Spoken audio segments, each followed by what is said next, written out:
Control unit design मिप्स 32। इस video के अंदर हम मिप्स 32 का जो है कंट्रोल यूनिट डिज़ाइन करने की कोशिश करेंगे। एक सीरीज ऑफ वीडियो होगी। तो इसमें सबसे पहले जो है हम देखेंगे कि कैसे कंट्रोल जो है कंट्रोलर हमारा जो अभी हमने जिसको डिज़ाइन किया है उसका कंट्रोलर कैसा होता है और इसको हम कैसे उसके मुख्तलिफ सेक्शन को हम डिस्कस करेंगे। तो सबसे पहले तो कंट्रोल यूनिट डिज़ाइन होता क्या है, ये करता क्या है। ये इंस्ट्रक्शन ऑप कोड को लेता है हमसे, यानी ऑप कोड को हमने पिछले वीडियोस में आपने देखा है कि हम ऑप कोड को बार बार इग्नोर करते आए हैं और फंक्शन फील्ड को बार बार इग्नोर करते आए हैं। तो इसकी वजह ये है कि वो कंट्रोल यूनिट का हिस्सा था जिसने इस पूरे सिस्टम को कंट्रोल करना है। तो उसमें ये जो है हमसे ऑप कोड लेता है।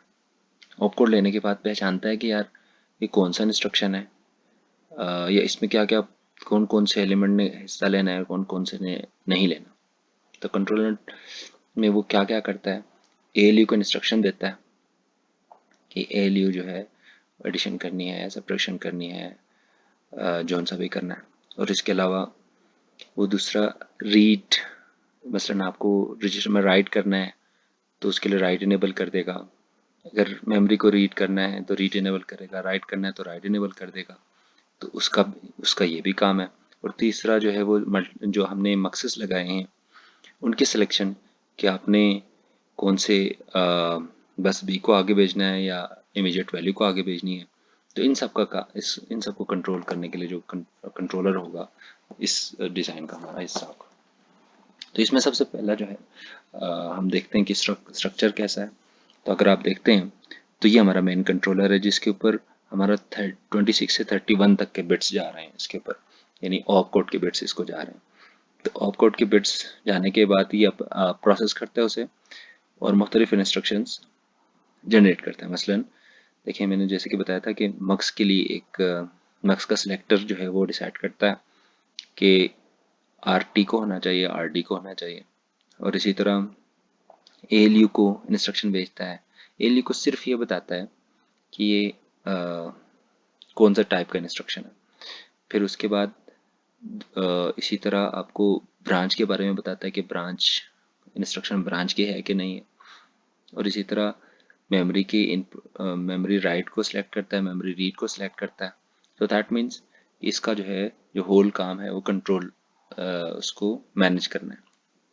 तो सबसे पहले इस वीडियो के अंदर सबसे पहला जो है हम इस सेक्शन को हम डिस्कस करेंगे जो कि है हमारा ALU कंट्रोल। यानी ALU कंट्रोल जो है वो कैसे काम करता है और वो उसको जो है इसमें देखें कंट्रोलर से सिर्फ एक इनपुट आ रही है जो कि ALU ऑप के नाम से है। ये सिर्फ 2 बिट का इनपुट होता है। कंट्रोलर उसको सिर्फ बताता है कि आपने क्या करना है, यानी कौन से टाइप का इंस्ट्रक्शन है।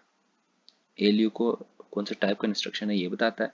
और यहाँ पे अगर आप देखें तो एक 0 से 5 तक के बिट्स भी ALU कंट्रोलर को जा रहे हैं। तो ALU कंट्रोलर को 0 से 5 बिट्स जाने का क्या मतलब है, जो पहले शुरू आपको अगर R टाइप के इंस्ट्रक्शन का याद है तो 0 से 5 तक के बिट्स जो हैं वो होते हैं फंक्शन फील्ड के, यानी फंक्शन की फील्ड भी ALU कंट्रोलर को जा रही है। तो हम आगे देखते हैं कि इनका कैसे इस्तेमाल होता है और क्या होता है।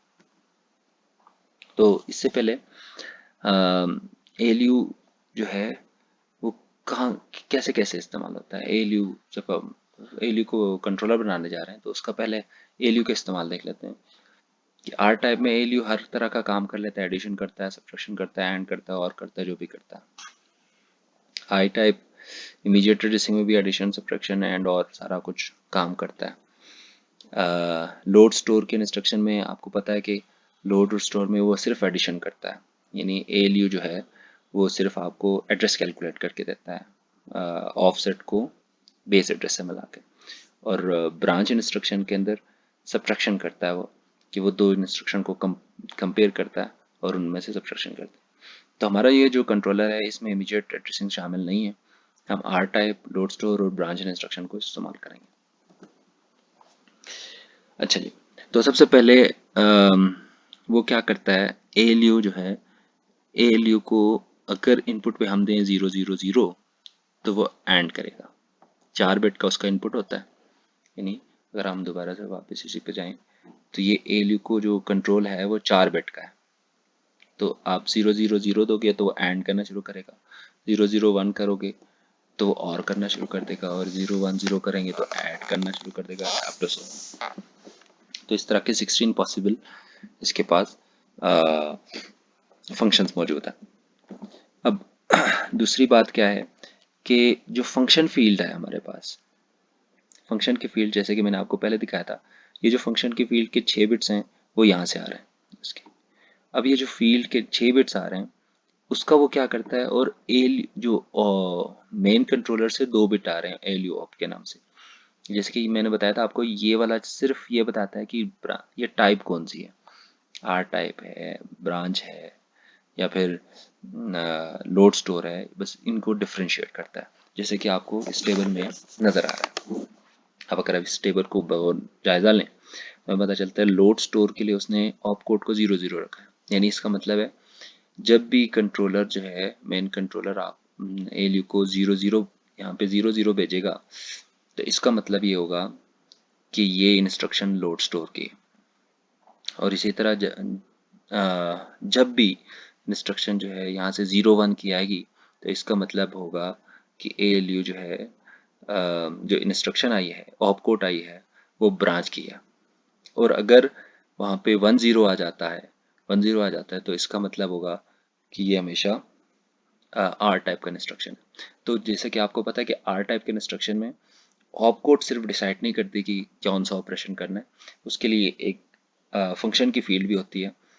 तो ये सिर्फ बताता है कि आर टाइप है, और ये फर्दर डिफाइन करता है उसे, ये जो 6 बिट्स हैं फंक्शन की फील्ड के, तो उसको फर्दर वो डिसाइड करता है कि कौन सा ऑपरेशन करना है। मसलन आप देखें लोड वर्ड, लोड वर्ड के लिए फंक्शन की फील्ड नहीं है तो उसको इग्नोर हो रहा है, ब्रांच के लिए फंक्शन की फील्ड नहीं है उसको इग्नोर हो रहा है, लेकिन आर टाइप में अगर 1 0 आता है तो इसका मतलब आर टाइप है। और ऐड के लिए ये जो है 32 जो है, अगर आप इसका डेसिमल देखें 32 है, और अगर आप इसका डेसिमल देखें तो दैट इज 34, और इसी तरह अप टू सो ऑन। ठीक है जी। तो हम इसके दो मिसाल से समझते हैं। से हमारे पास ये एग्जांपल है। एग्जांपल में क्या हो जी, ऐड R3 R1 R2, जब हमारे पास ये आती है तो अगर आप उसका बाइनरी देखें तो कुछ इस तरह का होगा। R3 जो है RD के साथ है, R1 और R2 है, और उसके साथ जब कंट्रोलर अब क्या करेगा, कंट्रोलर देखेगा कि यार ऐड का ऑप कोड है तो इसका मतलब है आर टाइप है, आर टाइप है तो वो भेजेगा 1 0। तो मेन कंट्रोलर उसको 1 0 भेज रहा है, और साथ में जो फंक्शन की फील्ड है वो यहाँ से आ रही है। तो फंक्शन की फील्ड अगर आप देखें तो वो जो फंक्शन की फील्ड है उसके 6 बिट्स आपको यहाँ पे अपेयर हो जाएंगे। तो जब इन दोनों को देखेगा एएलयू कंट्रोलर तो डिसाइड करेगा कि उसने क्या करना है। तो वो देखें, अगर हम इस टेबल को अंदर इस टेबल पे अंदर इम्प्लीमेंटेशन हुई हुई है तो वो क्या करता है, इनपुट को देखता है 1 0 है, और यहाँ पे 1 0 है तो वो आगे जो है एडिशन का कोड भेज देता है। तो एएलयू कंट्रोलर जो है वो एडिशन का कोड भेजेगा, तो दैट मीन्स कि अब वो आगे जाके एडिशन करना शुरू कर देगा। और इसी तरह एएलयू कंट्रोलर है, एएलयू कंट्रोलर का एक और एग्जांपल देखते हैं, ब्रांच इक्वल। अगर ब्रांच की इक्वेशन आ जाए तो आपको पता है कि ब्रांच के लिए एएलयू मेन कंट्रोलर जो है उसको कोड भेजेगा 0 1, और इंस्ट्रक्शन जो है क्योंकि इसके इंस्ट्रक्शन पे ऑब्वियसली कोई ना कोई वैल्यू तो आएगी, लेकिन वो जो है वैल्यू क्योंकि वैलिड नहीं होगी तो उसको कंसिडर नहीं किया जाएगा, उसको इग्नोर किया जाएगा। That's it. ये यानी 0 1 आया तो दैट मीन्स ब्रांच है, तो इस पे जो भी आएगा that that will be ignore, उसको हम इग्नोर करेंगे, और आगे जाके इसी 0 1 के ऊपर डिसाइड करेंगे कि उसने हमेशा, ऑब्वियसली आपको पता है कि कंपैरिजन सब्ट्रैक्शंस होगी, तो आपको जो है जो आपके पास वैल्यू आएगी that will be this, that's it.